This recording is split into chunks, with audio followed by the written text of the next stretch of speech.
Okay, so first of all, in this class, I'm going to talk about a structure. You know that I use or that I talk in every class for making any kinds of English sentences. You need a particular structure. What is the actual structure of making any kinds of English sentence?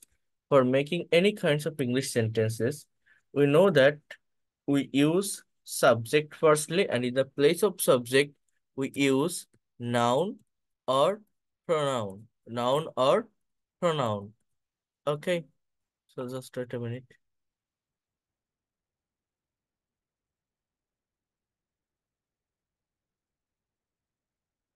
After the subject, we use this one. I mean verb. So verb is the heartbeat of sentences. Without verb, you will not be able to make any kinds of English sentence. I'm going to talk about in details about verb in this class. Okay, so after the verb, we need to use extension. So এই এক্সটেনশনের জায়গাটাতে আমাদের object complement বা adverbial থাকে। তো যাই হোক না কেন সেই জায়গাটাতেও কিন্তু most of the time noun বা প্রোনাউনই থাকে। সো ইংলিশে মেইনলি যে কোনো একটা সেন্টেন্স তৈরি করতে গেলে আমার মূলত এই স্ট্রাকচারটাকে মেনটেন করে সেন্টেন্স তৈরি করতে হয়। First of all we need a subject, then verb, then extension. এখন এই ভার্বটাকে আমি যদি এইখানে যে পিডিএফ ফাইলটা আছে এটা আমি আপনাদেরকে পাঠিয়ে দিব বা এটা আমি আপনাদেরকে দেখাবো, বাট তার আগে আমি যদি একটু আমার মতো করে একটু নিজের মতো করে এই ভার্ব নিয়ে কথা বলি, তাহলে আপনাদেরকে বোঝাতে আমার বেশি সহজ হবে, বেশি ইজি হবে। তো আবারও বলছি, যেহেতু গ্রামেটিক্যাল ক্লাস একটু কঠিন হতে পারে, একটু হার্ড হতে পারে, বাট যদি একটু কঠিন বা হার্ড লাগে তারপরও লাস্ট পর্যন্ত থাকার চেষ্টা করবেন, আমি সবকিছু কমপ্লিটলি বুঝাই দিব। এবং লাস্টে আমি আজকের এই ক্লাসটাতে একটু স্পোকেন নিয়ে কথাও বলবো। আর যেটা কথা, এই বিষয়টা সম্পর্কে এখন যেটা দেখাচ্ছি ভালোভাবে বুঝতে পারলে, ভালোভাবে কনসেপ্ট নিতে পারলে আপনি অনেকটাই জেনে যাবেন ইংলিশ ল্যাঙ্গুয়েজের। অর্থাৎ এটা বলা হয়ে থাকে যার ভার্ব সম্পর্কে একটা ক্লিয়ার কনসেপ্ট আছে, সে 50% ইংলিশ গ্রামাটিক্যাল থিংস, রুলস আর স্ট্রাকচার শুধু ভার্ব চর্চা করার মাধ্যমে শিখে যায়। তো দেখেন, ইংলিশ ল্যাঙ্গুয়েজে ভার্ব প্রধানত দুই প্রকার। প্রধানত there are two types of verbs in English language. এক নাম্বার হচ্ছে ফাইনাইট ভার্বস, এবং দুই নাম্বার হচ্ছে আমার আরেকটা যে ভার্ব সেটা হচ্ছে non finite verb. Finite verbs and non finite verbs. প্রথমত প্রথম যে বিষয়টা সেটা হচ্ছে ভার্ব এই দুই প্রকার। কি কি? ফাইনাইট ভার্বস বা সমাপিকা ক্রিয়া, আমি খুবই ডিটেলসে বলছি, ভালোভাবে বোঝার চেষ্টা করেন। ফাইনাইট ভার্বস বা সমাপিকা ক্রিয়া। আরেকটা হচ্ছে আপনার নন ফাইনাইট ভার্বস বা অসমাপিকা ক্রিয়া। এই ফাইনাইট ভার্ব আবার দুই প্রকার। একটা হচ্ছে প্রিন্সিপাল ভার্ব, কথাটা বুঝবেন। এই ভার্বটা আমার আবার দুই প্রকার। এক নাম্বার হচ্ছে যে প্রিন্সিপাল ভার্ব, প্রিন্সিপাল ভার্ব। আর দুই নম্বর যে বিষয়টা সেটা হচ্ছে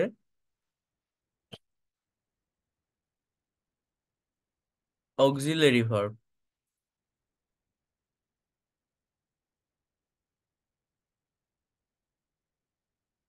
কথাগুলো একটু মনে রাখবেন ভালোভাবে। প্রথমত আমি আপনাদেরকে বললাম যে ভার্ব আমাদের দুই প্রকার। এক নাম্বার হচ্ছে ফাইনাইট, দুই নাম্বার হচ্ছে নন ফাইনাইট। এই ফাইনাইট ভার্ব আবার দুই প্রকার।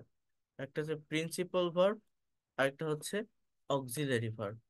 এই প্রিন্সিপাল ভার্ব আবার দুই প্রকার। কি বললাম? এই প্রিন্সিপাল ভার্ব আবার দুই প্রকার। এক নাম্বার হচ্ছে ট্রানজিটিভ ভার্ব, এক নাম্বার এটা হচ্ছে ট্রানজিটিভ ভার্বস। আর দুই নাম্বার যে পয়েন্ট সেটা হচ্ছে, জাস্ট ওয়েট আ মিনিট। আর দুই নাম্বার যে পয়েন্ট সেটা হচ্ছে ইনট্রানজিটিভ ভার্ব। এক নাম্বার ট্রানজিটিভ ভার্ব, দুই নাম্বার হচ্ছে ইনট্রানজিটিভ ভার্ব। এই যে নামগুলো আমি বলছি, এই নামগুলো আপনারা হয়তো অনেকেই শুনছেন বা শুনে থাকবেন, বাট এগুলোকে প্র্যাকটিক্যালি আমরা ইংলিশে কোথায় ব্যবহার করে থাকি বা প্র্যাকটিক্যালি কোথায় ব্যবহার করতে পারি, এই বিষয়টা সম্পর্কে আমাদের একটা কনসেপ্ট রাখতে হবে বা ধারণা রাখতে হবে, অথবা আমাদেরকে জানতে হবে। এরপর এক নম্বর হচ্ছে ট্রানজিটিভ ভার্ব, দুই নম্বর হচ্ছে ইনট্রানজিটিভ ভার্ব। এটা কোন ভার্ব? Principal verb. এরপর দেখেন এই অক্সিলারি ভার্ব আবার দুই প্রকার। এই যে অক্সিলারি ভার্ব, এইটা আবার দুই প্রকার। এক নাম্বার হচ্ছে প্রাইমারি অক্সিলারি, কথাটা বুঝবেন। Primary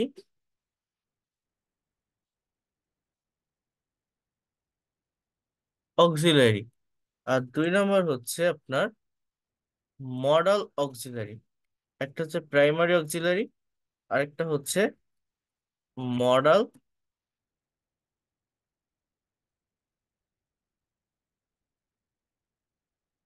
auxiliary. এই মডাল অক্সিলারি আরেকটা প্রকার ভেদ হচ্ছে semi modal auxiliary. Semi modal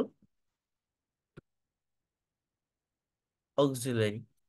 কথাগুলো একটু মনোযোগ দিয়ে দেখার চেষ্টা করবেন, বিষয়গুলোকে ভালোভাবে নেওয়ার চেষ্টা করবেন, ভাবার চেষ্টা করবেন। তো প্রথমত আমি কি বলছি, যে ভার্ব আমাদের কয় প্রকার? দুই প্রকার। একটা হচ্ছে প্রাইমারি, একটা হচ্ছে ফাইনাইট ভার্ব, আর একটা হচ্ছে নন ফাইনাইট ভার্ব। এই ফাইনাইট ভার্ব আবার দুই প্রকার। একটা হচ্ছে প্রিন্সিপাল ভার্ব, আর একটা হচ্ছে অক্সিলারি ভার্ব। এই প্রিন্সিপাল ভার্ব আবার দুই প্রকার। একটা হচ্ছে ট্রানজিটিভ ভার্ব, আর একটা হচ্ছে ইনট্রানজিটিভ ভার্ব। আর অক্সিলারি ভার্ব হচ্ছে আমার মূলত কত? অক্সিলারি ভার্ব আমার দুই প্রকার, একটা হচ্ছে প্রাইমারি অক্সিলারি, একটা হচ্ছে মডাল অক্সিলারি। এই মডাল অক্সিলারির আরেকটা প্রকার ভেদ আছে, সেটা হচ্ছে সেমি মডাল অক্সিলারি। আগে এই পর্যন্ত একটু ধারণা নিয়ে রাখেন। এরপর এতক্ষণ আমরা যেটা দেখছিলাম সেটা হচ্ছে ফাইনাইট ভার্বের যে ক্ষেত্রটা বা যে ফাংশনটা। এই ফাইনাইট ভার্ব মানে যে ভার্বটা সাবজেক্টের পরে বসে, যে ভার্ব দেখে টেন্স চেনা যায়, এটাকে ফাইনাইট ভার্ব বলে। কোথায় বসে? ফাইনাইট ভার্ব গুলো অলওয়েজ সাবজেক্টের পরে বসে। ফাইনাইট ভার্ব কয় প্রকার?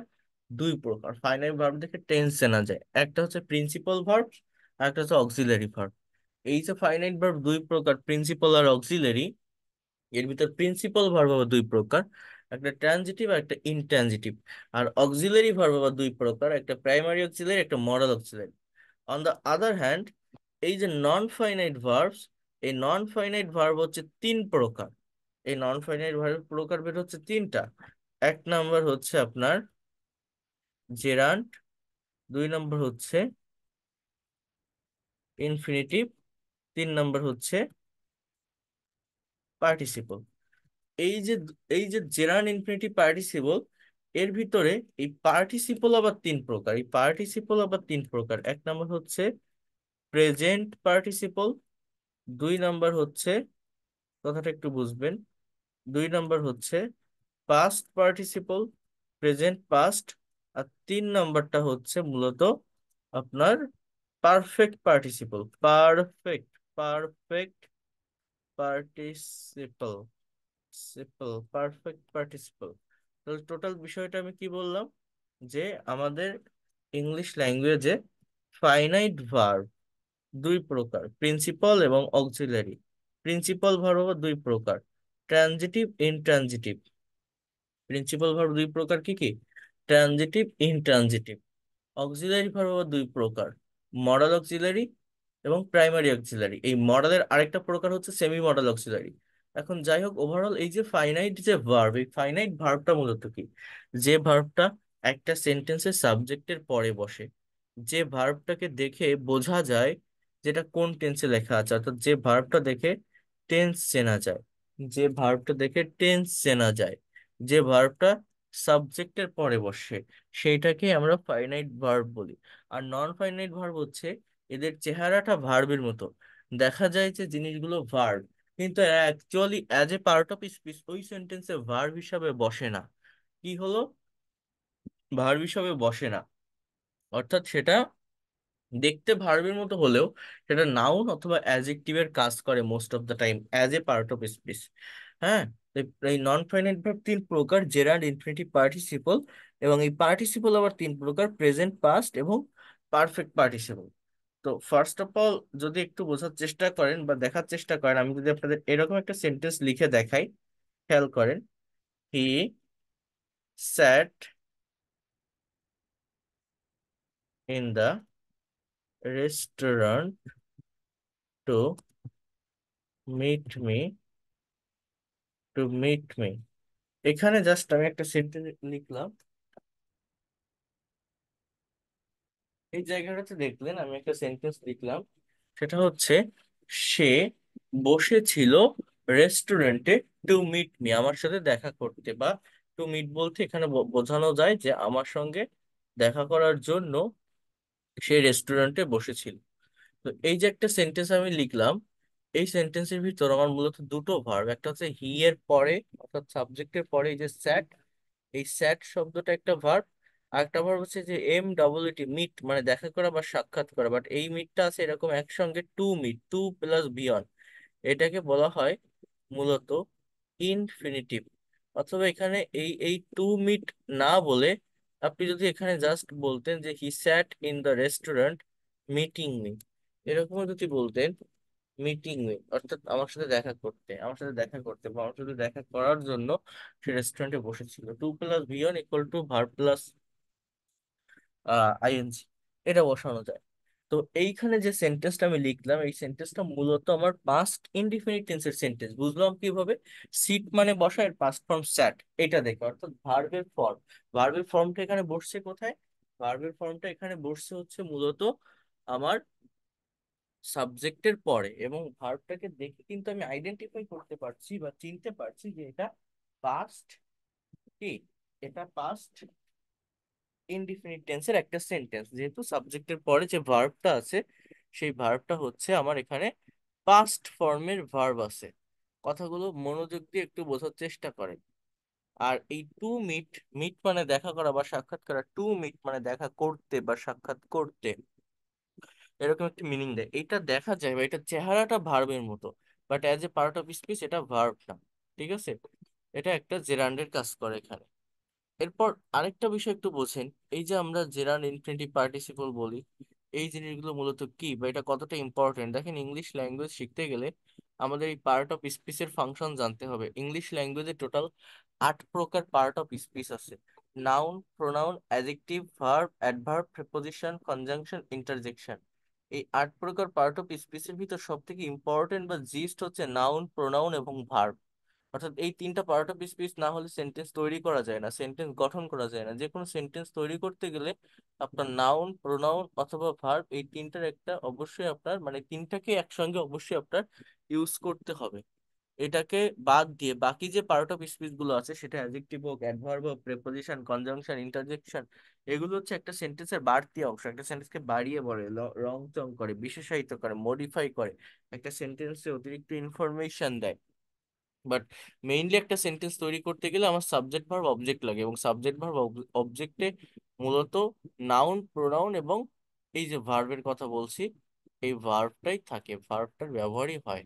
কিন্তু এই ভার্ব একটা না বসে দুই তিনটা ভার্বও সেন্টেন্সে বিভিন্ন ক্ষেত্রে বিভিন্ন সময় বসে থাকে, তখন আমাদের অ্যাকচুয়াল মিনিং বের করা টাফ হয়ে যায়। যেমন দেখেন, আমি আপনাদেরকে এটাও একটা উদাহরণ আমি দিয়েছিলাম, আপনারা যারা ফ্রি ক্লাস ছিলাম, মনে করেন এই যে ওয়াক, এই ওয়াক শব্দটার বাংলা অর্থ কি? দেখেন, এই পার্ট অফ স্পিচ কখনো চেহারা অনুযায়ী সেন্টেন্সে বসে না, অবস্থান ভেদে এটার পরিবর্তন হয়। এই যে ওয়াক, WALK, ওয়াক মানে কিন্তু আমরা জানি হাঁটা। আমি যদি বলি ছেলেটা রাস্তা দিয়ে হাঁটতেছে, ইংলিশটা কি হবে? যে the boy the boy is walking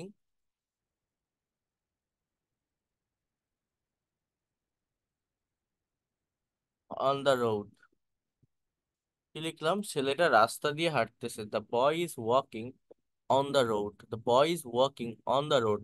এটা এই যারা টেন্স বোঝেন এই সেন্টেন্সটা দেখলেই বুঝতে পারবেন আমার সাবজেক্টের পরে ভার্ব আছে, এবং এই ভার্বটা হচ্ছে আমার ইজ প্লাস ভার্বের সঙ্গে আইএনজি, অর্থাৎ এটা প্রেজেন্ট কন্টিনিউয়াস টেন্সের একটা সেন্টেন্স। তো এটাও কিন্তু অর্থাৎ ইজ ওয়াকিংটা এখানে মূলত ভার্ব, ফাইনাইট ভার্বের অংশ। ইজটা অক্সিলারি ভার্ব, ওয়াকিংটা মেইন ভার্ব। ঠিক আছে, এখন দেখেন, আমি যদি এই সেন্টেন্সটাকে এইভাবে লিখি, বোঝার চেষ্টা করেন। ওয়াকিং, ওই সেম ওয়ার্ডটাকে ইউজ করছি। Walking is a good exercise. এই সেন্টেন্সটার বাংলা অর্থ হচ্ছে যে হাঁটা একটা ভালো ব্যায়াম। Walking is a good exercise. অর্থাৎ এখানে এই ওয়াকিং শব্দটা একটা অ্যাজ এ ওয়ার্ড, এটা একটা ভার্ব, ভার্বের সঙ্গে আইএনজি যুক্ত শব্দ। বাট এই সেন্টেন্সে এটা সাবজেক্ট হিসেবে বসছে। সাবজেক্ট মানে এটা নাউনের কাজ করছে, এটা কোনো ভার্ব না, এটা অ্যাকশন দিচ্ছে না। এখানে জাস্ট একটাই ভার্ব আছে, সেটা হচ্ছে ইজ। ইজ ছাড়া আর কোনো সেন্টেন্স নেই। বি ভার্বের একটা সেন্টেন্স আমি যদি টেন্স ধরি, সেটা প্রেজেন্ট ইনডিফিনিট টেন্সের ভিতর যায়। বাট উপরের যে সেন্টেন্সটা, the boy is walking on the road, এটা কিন্তু প্রেজেন্ট কন্টিনিউয়াস টেন্সের একটা sentence. The boy is walking on the road, এটা কিন্তু প্রেজেন্ট কন্টিনিউয়াস টেন্সের একটা সেন্টেন্স। আমার কথাগুলো মনোযোগ দিয়ে বোঝার চেষ্টা করেন।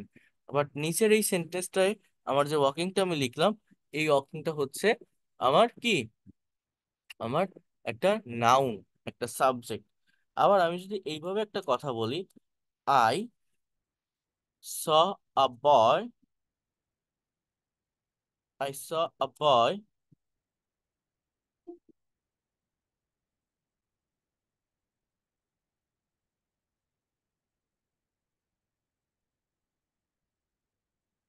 এই সেন্টেন্সটার বাংলা অর্থ হচ্ছে আমি একটা ছেলেকে রাস্তায় হাঁটতে দেখেছিলাম। I saw a boy walking on the road. বা আমি একটা ছেলেকে রাস্তা দিয়ে হাঁটতে দেখেছিলাম।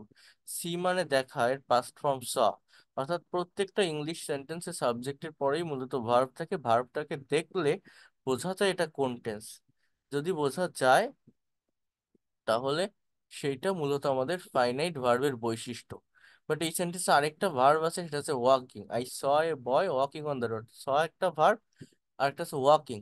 এখন এই ওয়াকিংটা দেখে কি আপনার মনে হচ্ছে যে এটা কোনো কন্টিনিউয়াস টেন্স? বাট কন্টিনিউয়াস হতে গেলে তো তার আগে অক্সিলারি লাগে, am, is, are, was, were, have, has, had, shall be, will be. But কোনো অক্সিলারি ভার্ব নেই। জাস্ট ভার্বের সঙ্গে আইএনজি যুক্ত একটা শব্দ একা একা সেন্টেন্সে বসছে। সো এইটাকে বলা হয় মূলত পার্টিসিপল, ভার্বের প্রেজেন্ট পার্টিসিপল ফর্ম। আমার অ্যাজেক্টিভের কাজ করে। কিভাবে অ্যাজেক্টিভের কাজ করে? অ্যাজেক্টিভের একটা ডেফিনেশন হচ্ছে, সেটা হচ্ছে যে ওয়ার্ড সাধারণত অন্য কোনো নাউন বা প্রোনাউনের দোষ, গুণ, অবস্থা, সংখ্যা, পরিমাণ ইত্যাদি বোঝায়, তাকে আমরা অ্যাজেক্টিভ বলি। তাহলে I saw a boy walking on the road, আমি একটা ছেলেকে দেখেছিলাম রাস্তা দিয়ে হাঁটতে। এই সেন্টেন্সের বাংলা অর্থটা হচ্ছে এরকম।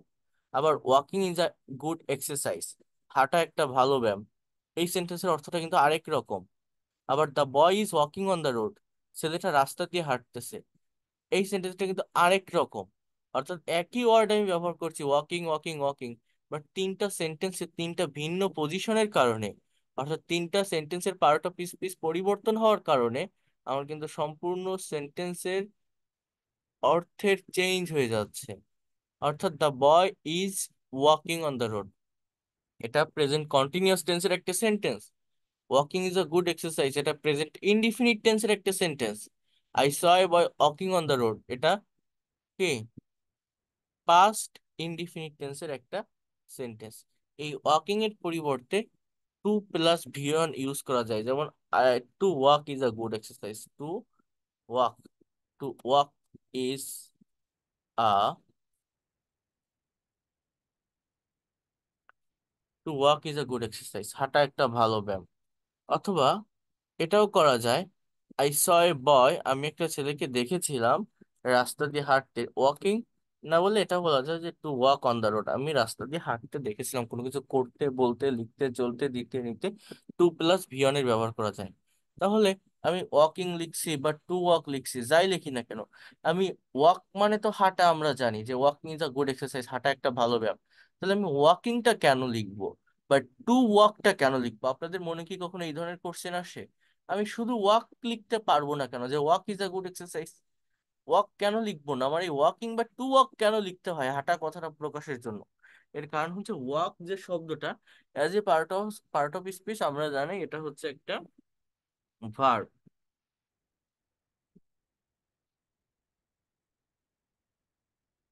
তো এই জায়গাটা আমার বুঝতে হবে, এইখানে মূলত আমার কি আছে। এখানে জেরান্ড ইনফিনিটিভের পার্টিসিপলের একটা ব্যবহার আছে যেটা চেঞ্জ করার মাধ্যমে আমার স্পেলিং একই, একটা ওয়ার্ড যার মিনিং একই, বাট তিনটা ভিন্ন পজিশনে ব্যবহার হওয়ার কারণে সেন্টেন্সের অর্থের চেঞ্জ হয়ে যাচ্ছে। তো আমি যেটা আপনাদেরকে বলছিলাম যে walking is a good exercise বা to walk is a good exercise না বলে আমরা walk is a good exercise বলতে পারবো কিনা। আমি জানি তো ডাব্লিউ এল কে ওয়াক মানে হাঁটা, তাহলে সেটা কি বলা যায় যে walk is a good exercise? বলা যায় না। কেন জানেন? কারণ হচ্ছে আপনি যদি ওয়াক লিখে সেন্টেন্স তৈরি করেন, ওয়াক শব্দটা একটা ভার্ব, অর্থাৎ সেটা কাজ করা শুরু করে দেয়, অ্যাকশন দেওয়া শুরু করে দেয়, ভার্ব হয়ে যায়। কিন্তু আমার বিষয়টা হচ্ছে ওয়াক মানে হাঁটা আমরা জানি, এটা একটা ভার্ব। এই ভার্বটাকে ভার্ব রাখলে হবে না, এটাকে নন ফাইনাইট ভার্ব করতে হবে। অর্থাৎ ভার্বের সঙ্গে আইএনজি ইউজ করতে হবে, অথবা টু প্লাস ভিওন ইউজ করতে হবে।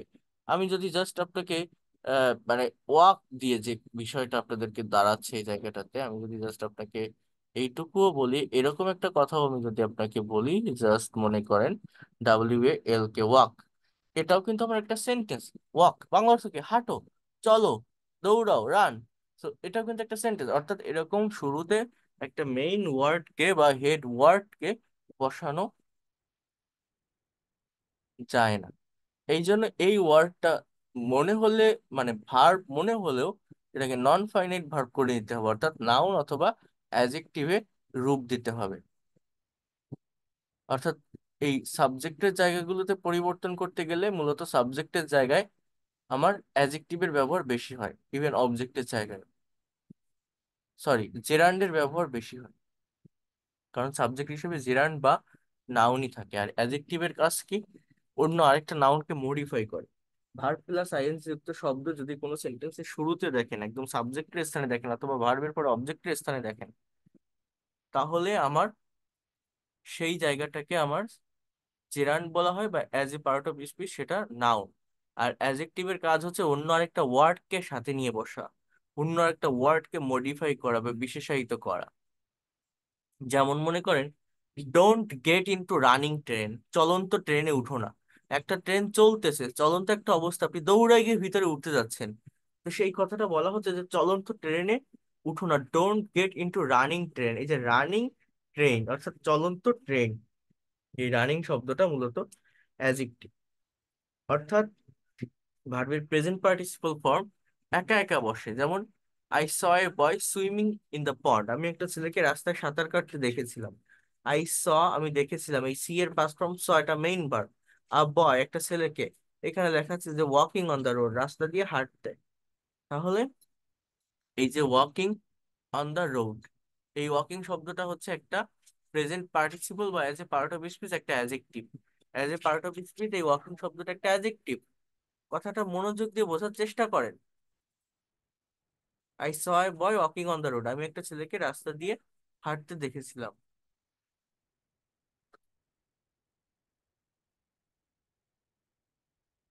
তো জেরান্ড, ইনফিনিটিভ এবং পার্টিসিপলের যে জায়গাটা, এইটা আমাদেরকে ভালোভাবে বুঝতে হবে বা ভালোভাবে নেওয়ার চেষ্টা করতে হবে। বাট এই যতটুকু বললাম, আমি আরেকবার যদি একটু ফোকাস করি বা হাইলাইট করি, একটু বোঝেন। প্রথমত আমি বলছি যে ভার্ব, ইংলিশ ল্যাঙ্গুয়েজে ভার্ব হচ্ছে একটা সেন্টেন্সের হার্ট বা প্রাণ। ভার্ব ছাড়া ইংলিশে আমরা কোনো সেন্টেন্স তৈরি করতে পারি না, বা কোনো সেন্টেন্স তৈরি করা যায় না। তো এই ভার্ব প্রধানত দুই প্রকার, একটা হচ্ছে ফাইনাইট ভার্ব, আর একটা হচ্ছে নন ফাইনাইট ভার্ব। এই ফাইনাইট ভার্ব হলো দুই প্রকার, একটা হচ্ছে প্রিন্সিপাল বা অক্সিলারি ভার্ব, একটা হচ্ছে প্রিন্সিপাল ভার্ব, আর একটা হচ্ছে auxiliary verb. Non finite verb তিন প্রকার: gerund, infinitive, participle. Non finite verb এমন কোনো ভার্ব যে ভার্বটা সাবজেক্টের পরে বসে না, সাবজেক্ট থেকে দূরে বসে। চেহারাটা ভার্বের মতো দেখা গেল, as a part of speech সেটা ভার্ব হয় না, সেটা অ্যাজেক্টিভ বা নাউন এর কাজ করে থাকে। এখন এই ফাইনাইট ভার্ব প্রধানত দুই প্রকার, একটা হচ্ছে প্রিন্সিপাল ভার্ব, একটা হচ্ছে অক্সিলারি ভার্ব। এই প্রিন্সিপাল ভার্ব আবার দুই প্রকার: transitive verbs and intransitive verb. Transitive verb and intransitive verb. Auxiliary verb আবার দুই প্রকার: primary auxiliary and modal auxiliary. এই মডাল অক্সিলারির আরেকটা প্রকার ভেদ আছে, এটা হচ্ছে সেমি মডাল অক্সিলারি। এই যে principal verb, auxiliary verb, transitive, intransitive যাই দেখছেন না কেন, এরা কিন্তু সব সময় সাবজেক্টের পরেই বসবে। কিন্তু নন ফাইনাইট ভার্ব যেটা, অর্থাৎ জেরান্ড, ইনফিনিটিভ, পার্টিসিপল, এই পার্টিসিপল হচ্ছে আমার মূলত, এগুলো দেখা যায় ভার্ব, চেহারাটা ভার্বের মতো, but as a part of speech সেটা ভার্ব হিসাবে কাজ করে না। একটা ভার্বের পাঁচটা ফর্ম থাকে, আমি আপনাদেরকে ভার্বের ফর্ম নিয়েও কথা বলছি, আপনাদের অনেকের মনে থাকার কথা। মনে করেন আমি ইংলিশে একটা ওয়ার্ড লিখলাম, জাস্ট এই ওয়ার্ডটা হচ্ছে স্টেল। এই স্টেল, এই শব্দটার বাংলা অর্থ হচ্ছে চুরি করা। এর প্রত্যেকটা ভার্বের পাঁচটা ফর্ম ফর্ম থাকে। এর পাস্ট ফর্ম হচ্ছে স্টোল, STOLE। এর পাস্ট পার্টিসিপল যে ফর্ম, স্টেল, স্টোল, স্টোলেন, এটা হচ্ছে ভার্বের থার্ড ফর্ম বা V3। এর প্রেজেন্ট পার্টিসিপল ফর্ম হচ্ছে stealing. Present participle form stealing, third person বা V5 হচ্ছে স্টেলস। সো এইভাবে একটা ভার্বের, প্রত্যেকটা ভার্বের কিন্তু পাঁচটা ফর্ম থাকে আমাদের ইংলিশ ল্যাঙ্গুয়েজে। এবার দেখেন এই ভার্বের ফর্মগুলোকে আমরা যদি সাবজেক্টের পরে ব্যবহার করি তাহলে সেটা মেইন ভার্ব বা ফাইনাইট ভার্ব, কিন্তু যদি সাবজেক্ট থেকে দূরে ব্যবহার করি তাহলে সেটা নন ফাইনাইট ভার্ব। যেমন মনে করেন আমি যদি বলি হি স্টেলস মানি, এর বাংলা অর্থ হচ্ছে সে টাকা চুরি করে, এটা প্রেজেন্ট ইনডিফিনিট টেন্সের একটা সেন্টেন্স। আবার আমি যদি বলি হি স্টোল মানি, এটা পাস্ট ইনডিফিনিট টেন্সের একটা সেন্টেন্স, সে টাকা চুরি করেছিল। আবার আমি যদি বলি হি হ্যাজ স্টোলেন মানি, এর বাংলা অর্থ হচ্ছে সে টাকা চুরি করেছে, প্রেজেন্ট পারফেক্ট টেন্সের একটা সেন্টেন্স। আবার আমি যদি বলি হি ইজ স্টেলিং মানি, এর বাংলা অর্থ হচ্ছে সে টাকা চুরি করছে বা করিতেছে বা করতেছে, এটা হচ্ছে প্রেজেন্ট কন্টিনিউয়াস টেন্স। তো present perfect tense, continuous tense, এভাবে আমরা সেন্টেন্স লিখতে পারি। সাবজেক্টের পরে অক্সিলারি ভার্ব প্লাস মেইন ভার্বের থার্ড ফর্ম বা মেইন ভার্বের ফোর ফর্ম, অর্থাৎ V4 যেটাকে বলা হয়, ভার্বের সঙ্গে আইএনজি যেটা বলা হয়, এগুলো ব্যবহৃত হয়ে আমরা প্রত্যেকটা টেন্স তৈরি করতে পারি এবং তার মিনিংও দিতে পারি। কিন্তু এই যে হ্যাজ স্টোলেন, ইজ স্টেলিং লিখছি, এই কথাগুলোকে আমি যখন নন ফাইনাইট ভার্ব হিসেবে ইউজ করি তখন কেমন দেখায়। যেমন আমি যদি এরকম একটা কথা বলি, stealing is a bad habit, এর বাংলা অর্থ হচ্ছে চুরি করা একটা খারাপ অভ্যাস। চুরি করা একটা খারাপ অভ্যাস। এই যে স্টেলিংটা লিখলাম, এটা এখানে সাবজেক্ট, এটা নাউনের কাজ করে। As a part of speech এটা কিন্তু নাউন, এটাকে জেরান্ড বলা হয়। As a part of speech এটা নাউন। এখানে মেইন ভার্ব হচ্ছে ইজ, এটা জাস্ট বি ভার্বের একটা সেন্টেন্স, প্রেজেন্ট ইনডিফিনিট টেন্সে আছে। আবার আমি যদি বলি যে I saw a boy, I saw a boy stealing money, stealing মানে আমি একটা ছেলেকে টাকা চুরি করতে দেখেছিলাম। এইখানে যে স্টেলিং কথাটা লিখলাম, এই স্টেলিংটা হচ্ছে মূলত অ্যাডজেক্টিভ, ওই বয়কে মডিফাই করেছে। বয়টাকে কি অবস্থায় দেখেছিলাম, বয়টা কোন অবস্থায় ছিল, টাকা চুরি করতেছিল সেরকম একটা অবস্থায় ছিল, সো ওই স্টেলিংটা অ্যাডজেক্টিভ। উপরের যে স্টেলিং সেটা সাবজেক্টের স্থানে আছে, স্থির একটা অবস্থা দিচ্ছে, এই জন্য ওইটা নাউন। এরপরে আমি যদি আবারও এইভাবে একটা সেন্টেন্স বলি, দ্য পুলিশ,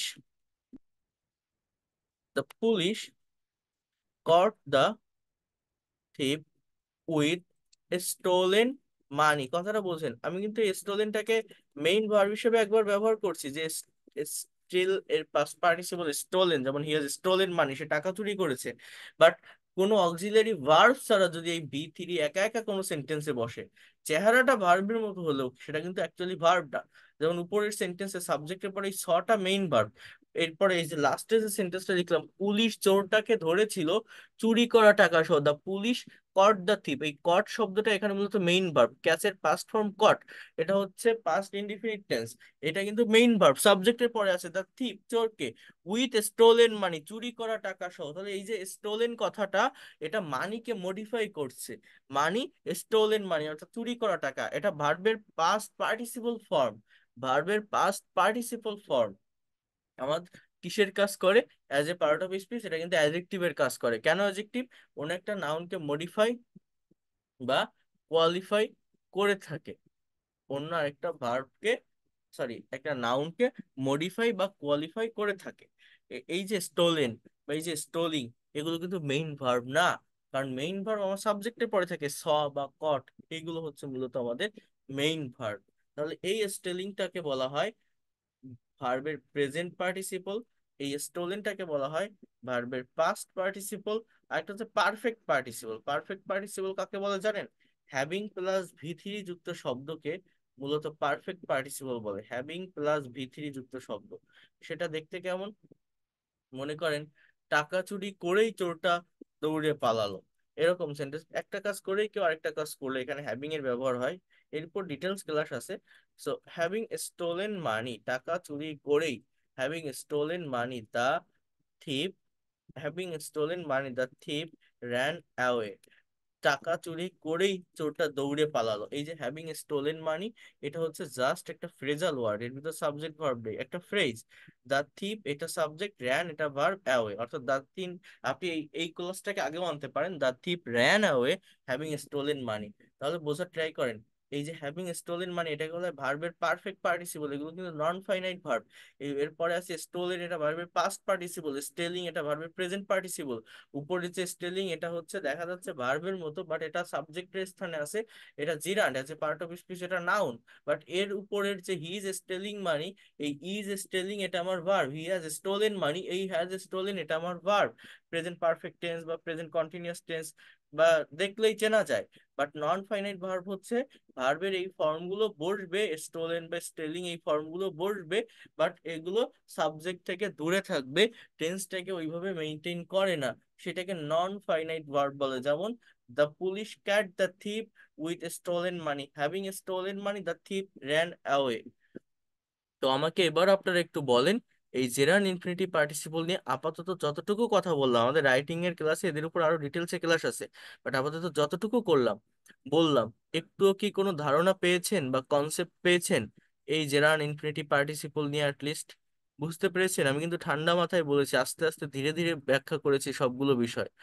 হ্যাঁ, যদি না বোঝেন তো রেকর্ডটা একটু আপনাদেরকে দেখতে হবে ক্লাস শেষে। আমি এখন ট্রানজিটিভ ইনট্রানজিটিভ ভার্ব নিয়ে একটু কথা বলবো, বাট মোটামুটি যতটুকু আমি ধারণা দিলাম, আপনাদের কি বোঝানোর চেষ্টা করলাম বলেন তো?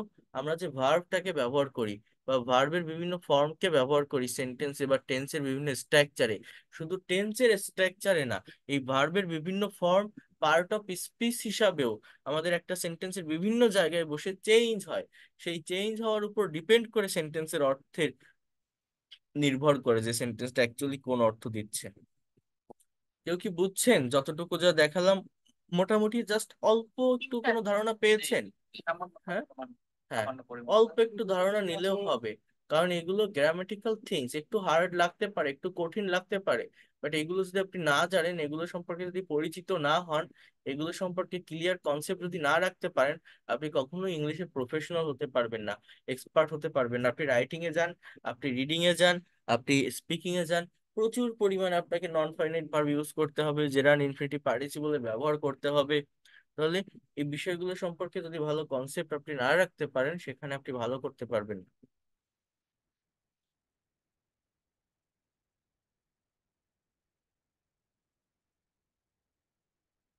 এবার দেখেন, এই ফাইনাইট ভার্বের ভিতর আরেকটা বিষয় আমি লিখছিলাম, সেটা হচ্ছে ট্রানজিটিভ ভার্ব এবং ইনট্রানজিটিভ ভার্ব। এই জিনিসটা কি, এইগুলো আমাকে জানতে হয়, কারণ যখন আপনি প্যাসিভ ভয়েস করবেন দেখবেন লেখা থাকে বিভিন্ন স্ট্রাকচারে যে সেন্টেন্সে ট্রানজিটিভ ভার্ব নেই তার প্যাসিভ করা যায় না, তার প্যাসিভ হয় না। অর্থাৎ ট্রানজিটিভ ভার্ব কাকে বলে? অবজেক্ট যুক্ত সেন্টেন্সের ভার্বকে ট্রানজিটিভ ভার্ব বলে। যে সেন্টেন্সে অবজেক্ট আছে, অবজেক্ট কাকে বলে? কোন সেন্টেন্সের ভার্বকে যদি কি বা কাকে দ্বারা প্রশ্ন করে উত্তর পাওয়া যায় তাকে অবজেক্ট বলে। আর যে সেন্টেন্সে অবজেক্ট নেই তাকে ইনট্রানজিটিভ ভার্ব বলে। যেমন মনে করেন, আমি যদি আমি যদি এরকম একটা কথা বলি, just try to understand,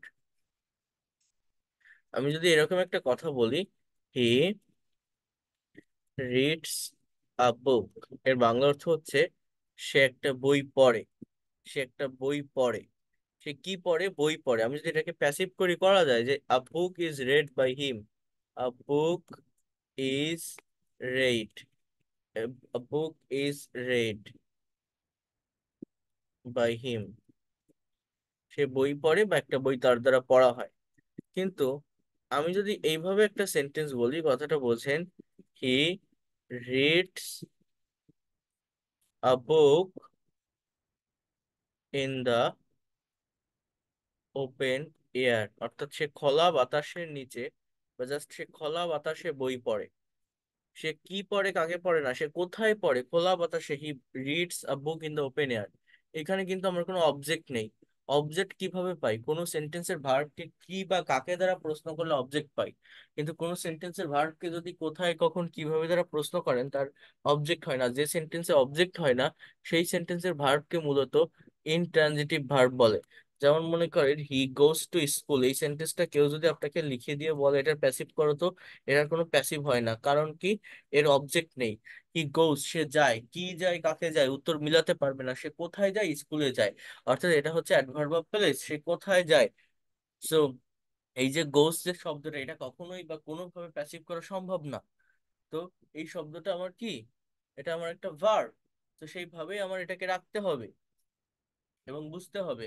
he goes to school, সে স্কুলে যায়। টু, স্কুলটা হচ্ছে একটা adverb, adverb of place. So যেহেতু এখানে অবজেক্ট নেই, এই গোস শব্দটা ভার্ব, এই ভার্বটাকেই বলা হয় মূলত ইন ট্রানজিটিভ ভার্ব। যে সেন্টেন্সে অবজেক্ট আছে সেই সেন্টেন্সের ভার্বকে ট্রানজিটিভ ভার্ব বলে। যে সেন্টেন্সে অবজেক্ট নেই সেই সেন্টেন্সের ভার্বগুলোকে ইনট্রানজিটিভ ভার্ব বলে। অবজেক্ট না থাকলে সেখানে জাস্ট ভার্বের পরেই ফুল স্টপ হতে পারে, অথবা বিভিন্ন অ্যাডভার্বের ব্যবহার হতে পারে, adverb of place, adverb of time, adverb of reason, বিভিন্ন অ্যাডভার্বের ব্যবহার হতে পারে। বাট ওই ধরনের সেন্টেন্স গুলোকে কখনো প্যাসিভেও কনভার্ট করা যায় না। এটা হচ্ছে ট্রানজিটিভ এবং ইনট্রানজিটিভ ভার্ব সম্পর্কে একটা কনসেপ্ট আপনাদেরকে, যেটা আর কি বললাম আমি। বুঝতে পারছেন ট্রানজিটিভ ভার্ব কাকে বলে? যে সেন্টেন্স এর ভার্ব, যে সেন্টেন্সে অবজেক্ট থাকে না, অর্থাৎ ভার্বকে কি বা কাকে দ্বারা প্রশ্ন করে উত্তর পাওয়া যায় না, তাকে ট্রানজিটিভ ভার্ব, তাকে ইনট্রানজিটিভ ভার্ব বলে। যে সেন্টেন্সে অবজেক্ট থাকে না, কি বা কাকে দ্বারা প্রশ্ন করে উত্তর পাওয়া যায় না, আর যেখানে অবজেক্ট থাকে, কি বা কাকে দ্বারা প্রশ্ন করে উত্তর পাওয়া যায়, তাকে মূলত আমরা ট্রানজিটিভ ভার্ব বলে থাকি। তো এই হচ্ছে টোটাল বিষয়। এখন আরেকটা বিষয় সম্পর্কে আমি একটু ধারণা দিতে চাই আপনাদের, সেটা হচ্ছে আমি গতকাল ক্লাসে বলছিলাম আজকের ক্লাসের পর থেকে আমরা ঈদের জন্য একটু 2-3 দিন অফ রাখবো। আপনাদের ক্লাস তো সেইখানে আপনাদের কনভারসেশনের বা অ্যাসাইনমেন্টের যে গ্রুপটা, সেটা আমি ওপেন করে দিব। আমার গ্রুপটা করা হয়ে গেছে, এই ক্লাসটা শেষ হলে ওপেন করে দিব। ওপেন করে দেওয়ার পর আমাদের টেন্স রিলেটেড কিছু সেন্টেন্সের প্র্যাকটিস আমি আপনাদেরকে করতে দিব সেই জায়গাটাতে, এবং আপনাদের করতে হবে। এটা করতে পারলে এরপরে আমরা যখন স্পোকেন সেশন নিব, স্পোকেন সেশন গুলো অনেক বেশি সহজ হয়ে যাবে, অনেক বেশি ইজি হয়ে যাবে। তো এই জন্য এই বিষয়গুলো আপনারা একটু করার চেষ্টা করবেন এবং টেন্সটাকে একটু মনোযোগ দিয়ে বুঝবেন। দেখেন টেন্সের যে জায়গাটা, এই টেন্স কিন্তু কঠিন কোনো কিছু না, টেন্স খুবই সহজ একটা বিষয়। বাট আমরা নিজেরাই এটাকে কঠিন করে ফেলি। টেন্স মানে কি? এক একটা টেন্সের স্ট্রাকচারে কিন্তু আমাদের মূলত এক এক ধরনের ভার্বের ফর্ম বসে। কি বললাম বলেন তো? এক একটা টেন্সের স্ট্রাকচারে আমাদের এক এক ধরনের ভার্বের ফর্ম বসে। সেই ভার্বের ফর্মগুলো আমরা যদি সঠিকভাবে ধরতে পারি যেটা কোন টেন্সে লেখা আছে, তাহলে সেই সেন্টেন্সের অ্যাকচুয়াল মিনিংটা আমরা বের করতে পারবো। এরপর টেন্সের সঙ্গে সঙ্গে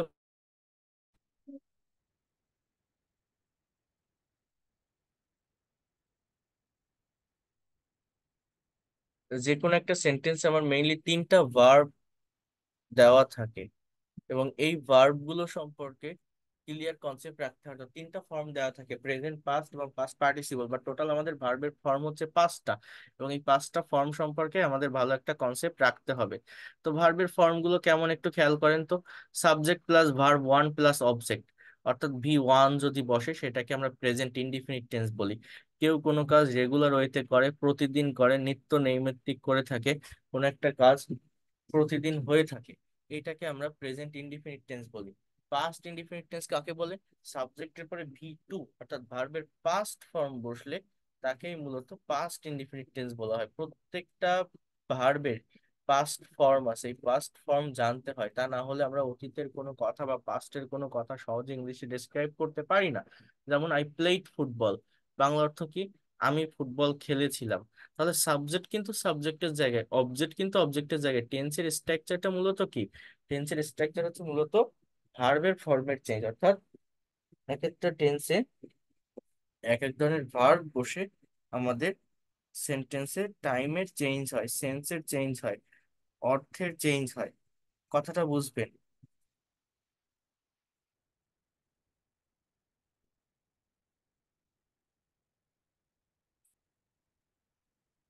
তাহলে দেখেন ফিউচার টেন্স কি, subject plus will plus verb one plus object. I will play football, আমি ফুটবল খেলবো। তাহলে আই প্লে ফুটবল, এটা একটু স্ক্রিনশট দিয়ে নেওয়ার চেষ্টা করেন তো আপনারা।